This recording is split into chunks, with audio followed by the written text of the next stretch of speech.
In our top story tonight, the House of Representatives has a new speaker after every Republican voted for Representative Mike Johnson. It comes after weeks of debate among GOP members following former Speaker Kevin McCarthy's ouster. Em Nguyen takes a look at Johnson's voting record and what his key priorities will be as Speaker.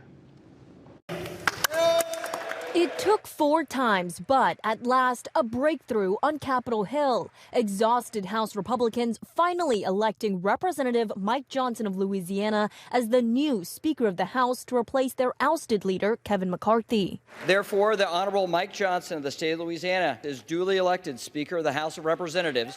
Johnson's rise through the ranks ends nearly a month of chaos and legislative paralysis in the House. His speakership comes after 3 other nominees failed to secure the votes they needed. We know that there's a lot going on in our country, domestically and abroad, and we are ready to get to work again to solve those problems. Johnson, a constitutional lawyer and staunch Trump ally, has been in Congress since 2017, which makes him the least experienced speaker in 140 years. Johnson voted to overturn the 2020 election result. He also led the charge in the House to get the Supreme Court to invalidate the election results in several battleground states Joe Biden won. In addition, Johnson endorsed legislation that would ban abortions nationwide after around 6 weeks. In a letter to colleagues, Johnson outlined his most immediate priorities, which includes passing some appropriation bills this week, as well as a short-term funding measure to keep the government open past mid-November. We've burned 3 weeks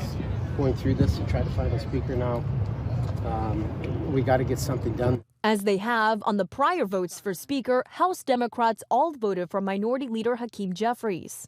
In the wake of the terror attack in Israel and mounting pressure to send military aid there and Ukraine, Jeffries says he hopes Johnson will be able to work across the aisle. The fact that he at least has been communicative with members on our side of the aisle.